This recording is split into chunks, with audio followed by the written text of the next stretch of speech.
Okay, we are on Chav Zayin Amir Aleph. We just finished yesterday listing the 21 places in which the Levium watched in the Beis HaMikdash. We brought a pasuk in Divrei Hayamim. The pasuk listed 21 places, but more particularly, the pasuk seemed to have listed 24 places. We have two different answers why the pasuk seemed to have listed 24 places. Either one answer is that it's including the Kohanim, 21 Levium plus the 3 places of the Kohanim. That's how we get to 24. And we concluded that in numerous places we find that Kohanim are referred to as Levium. That is answer number 1.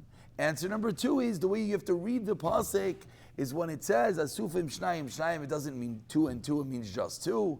And when it says L'Mesila Shnayim L'Parvar, it means up outside the wall. Why would they have an extra person there? To accompany him, because he gets a little bit lonely as he's the only one there by himself. Therefore we put another person there. Now we're up to Chamisha. Chamisha. We're smack in the middle of the Amid. One second, my Surah Sadaf is a drop different. Here we go. It's the same. There's 2 dots, literally smack in the middle of the Amid. First word on the line is Chamisha. Chamisha al Chamisha Share Har Habayis. Everyone sees that? So the Gemarah continues that we have 5 watchmen. This is the Levium on the 5 gates of the Har Habayis. Va'arba, and we have 4 al Arba B'Noisaf on the 4 corners, mitaychai of the inside, the chamisha al chamisha shari Azarah, 5 for the 5 gates of the Azarah, va'arba al arba b'Noisaf, and 4 of the 4 corners, mi ba'achot. So, as we said yesterday, again, we could quickly just flip to the back.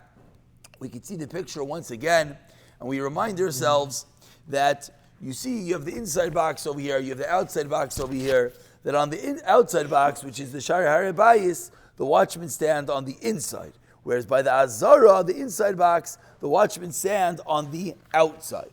One is on the inside, one is on the outside. So the question is, why by the Har Habayis do they stand on the inside? And why by the Azarah do they stand on the outside? Asks the Gemarah that kasha, that question. Ma'ishna Har Habayis. What's the reason why the watchmen by the Har Habayis ta'avdinan mitoichai? By the Har Habayis, they're watching on the inside. Or Ma'ishna Azarah ta'avdinan mibachotz. Why by the Azarah are they on the outside? Answers the Gemarah Amri. Har Habayis. When it comes to the Har Habayis, now what happens? Te'itamau ba'i mesav Yosef. If they get tired and they want to sit down, Yosef, they're allowed to sit down. You're allowed to sit down on the Har Habayis. So since you're allowed to sit down on the Har Habayis, therefore the watchman could stay inside, because if he sits down, it's no big deal. Amrinan, therefore, mitaychai. Therefore the watchman is on the inside. Whereas by the Azarah, are you allowed to sit in the Azarah? The answer is no. By the Azarah, ditamo ba'ilem esav, that if he gets tired and he wants to sit down, Loi Mati Yosef, he's not allowed to sit down. Why not? Why are you not allowed to sit in the Azarah? Which again, the Azarah is the Beis HaMikdash proper. We have to get ourselves familiar with this picture over here. The Azarah is the center. The Azarah is inside. This is where we have the Mizbeach in there. This is where we have the entrance to the Heichal. This is the area of the Beis HaMikdash. Inside here, you're not allowed to sit down. Why not, says the Gemarah? Da'amar mar ein yeshiva ba'azarah. Whom ella lemalchei beis David bilvad. The only ones that are allowed to sit down are the malchei, the kings of Beis David. But everyone else, all the other kohanim, are not allowed to sit down. Says the Gemarah, therefore, aminu b'vachotz. What's the reason? Halach l'Moshe misinai. Halach l'Moshe misinai. So again, let's look at this picture. Let's get this clear. All around over here, the whole Har Habayis. Are you allowed to sit? The answer is yes. So one of the watchmen is going to get tired. What does he do? Sits down, no big deal. So where should the watchman stand? On the inside. Whereas over here, by the Azarah, if you get tired, are you allowed to sit down? The answer is no. So where are the watchmen going to sit? They're going to sit on the outside, so that if they actually get tired, they'll be able to sit down. Continues the Gemarah. Amar Mar. Quoting what we just said a moment ago. Chamisha. 5 Levim al Chamisha Shari Azarah, and the 5 gates of the Azarah.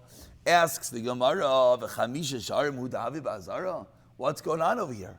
Are there only 5 gates in the Azarah? For a minhi, I'll ask you a question. Shiva Sharim Hayab Azarah. Says the Mishnah in Midais that really there were 7 gates in Azarah. Shloisha Batzafon, 3 in the north, Shloisha Badaran, 3 in the south, and Echad Bamizrach. And again, you look at this picture, you see very clearly in the Azarah how many openings were there. So we see where there were watchmen, but we see there's an extra opening on the top and there's an extra opening on the bottom.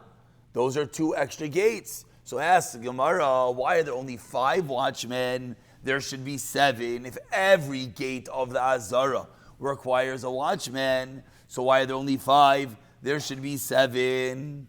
Answers the Gemarah, Amar Abaye, the first answer, Trei Minayu, 2 of the 7 gates, Loi Tzrichi Shimur, do not need to be watched. Why not? Why not? So the truth is, if you look at the picture, you'll understand very simply. Because if you look at the picture, the top of the Azarah, there are 3 gates right in a row. So for the example what we gave was by the main shul. There's actually 4 doors over there entering into the same building. So if on door 1 and on door 3 you have a watchman, is there any reason to have a watchman on door 2? No, it's right in between door 1 and door 3.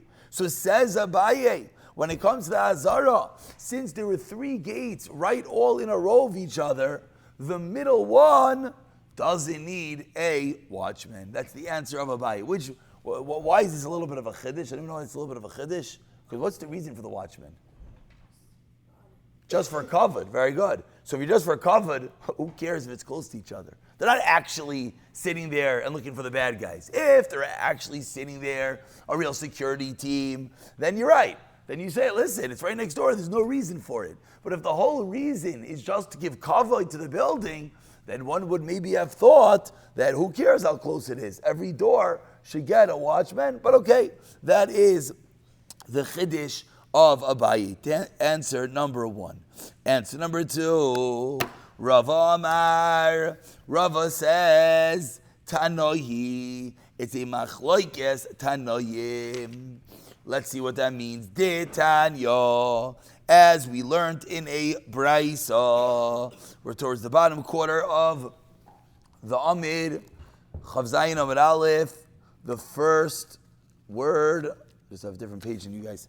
De Tanya. As we learned in a Braisa. The first word in the line is Shimur. Again, the first word in the line is Shimur. Excuse me. Shimur. Rav Amar Tanohi. Everyone has it? Rav Amar Tanohi. It's Machlekes Tanohim. Titania, as we learned in our Braisa, Ein Poichasin Mishloisha Asar Gizbarim.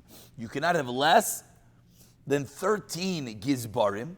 The Gizbar were the ones that were appointed in charge of the Azarah. Umei Shiva Amarkalin. And you can't have less than 7 Amarkalin. Who are these Amarkalin?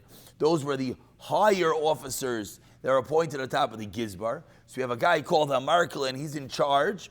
Underneath him are the Gizbarim in charge of the Azarah. Rabbi Nassan Omer Ein Paichasin Mishleisha Asar Gizbarim. You can't have less than 13 Gizbarim. Why? Where does this number 13 come from? Why 13 Gizbarim? Kineged Shloisha Asar Sha'arim. The 13 gates in the Beis HaMikdash.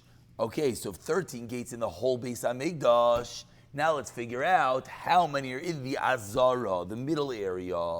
Dao, subtract from these 13, Chamisha, 5. Why are we subtracting 5? Teharabayis. Because you have 5 sharim, 5 gates on the outside structure, the harabayis. 13 minus 5, we're left with 8.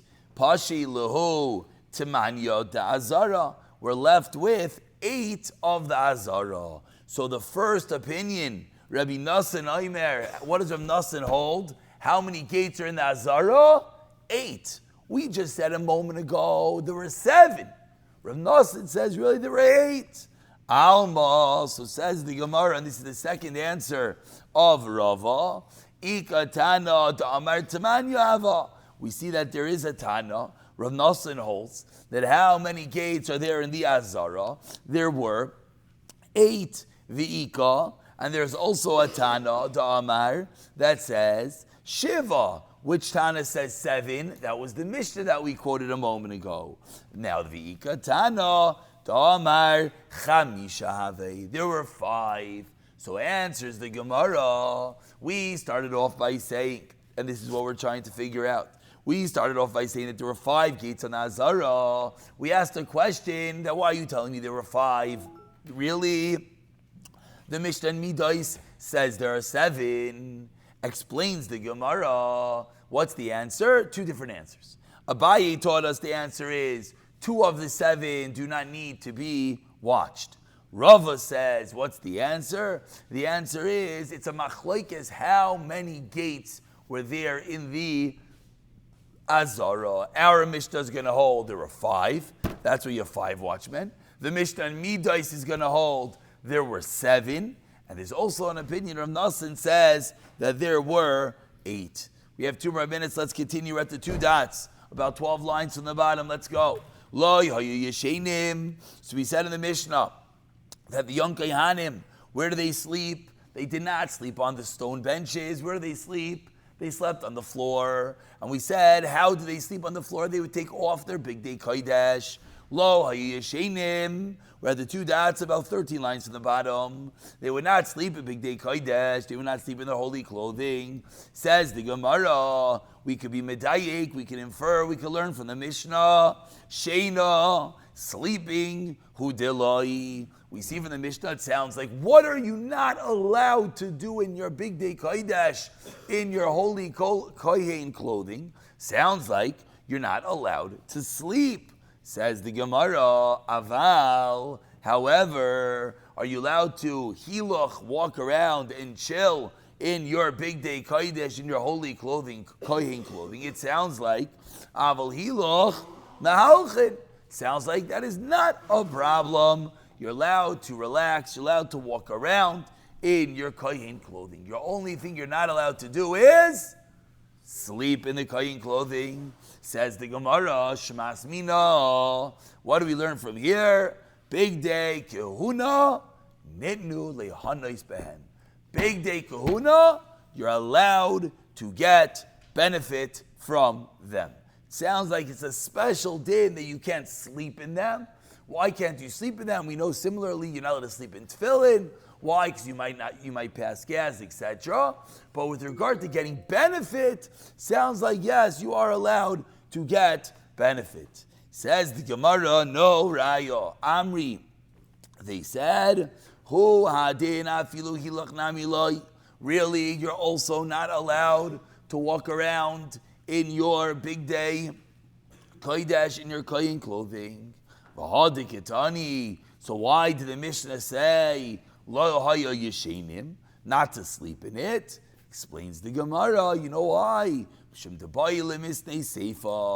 wanted to say the end of the Mishnah. And what does the end of the Mishnah say? Elapoishtin, they would take off their Bigdei Kehunah, umekaplin, and they would fold it up, umanichen oisai, and they would place it tachas rashehem, underneath their heads. So, excuse me. So because the Mishnah wanted to explain the process of going to sleep, therefore, katani reisha lo haya yeshinim. So the Gemara is explaining, really? Are you allowed to get any benefit from your kohen clothing? No. So wait, so why did the Mishnah say specifically, don't sleep in your kohen clothing? Because the Mishnah wanted to explain the process of the kohen going to sleep. What's the process of the kohen going to sleep? That he would remove his kohen clothing, fold them up, and place it underneath his bed. Let's just learn one more line and we're going to call it a day. Says the Gemarah, Hagufa kakasha. 1 second. This itself makes no sense. Because what did the Mishnah say they do with their kohen clothing? They put it under their head. If it's under their head, what are they doing with their kohen clothing? They're making a pillow. If you make a pillow, do you get benefit from your pillow? Of course. Shema Amina. So that is itself the raya. Bigdei Kehunah that you're allowed to get benefit from it. So explains the Gemarah, very important. You have to change the words in the Mishnah. Ema, you know the way you have to read the Mishnah? That where do they put their kohen clothing? Kineged Roshehem. Not actually under their head. They didn't use it as a pillow. Rather, they put it next to their head. So the quick wrap up for today is we learned 2 very important parts of the Gemarah. Part number 1 was how many gates are there in the Azarah. The Mishnah said that the Brisa said that we have 5 Leviim at the 5 gates of the Azarah. We asked that the Mishnah Midai says there are 7. We have 2 answers to that. Abaye says 2 of the 7 do not need watchmen because they're right next door to the other gates. Rava says, it's a machlekes Tanaim, how many gates there were in the Azarah. And number 2 we learned is that, do they sleep in their kohen clothing? The Mishnah said no. So we thought that's a raya, that only sleeping is an issue, but you're allowed to chill, you're allowed to walk around, you're allowed to get benefits from the kohen clothing. Says the Gemarah, no raya. Why? It only spoke about not sleeping in them, so it continues the process of the kohen getting undressed and going to sleep. Says the Gemarah, but wait, if they're using the kohen clothing as a pillow, that itself is called getting benefit from it, because they're putting it under their head. Explains the Gemarah, no, they didn't actually put it under their head, they put it next to their head.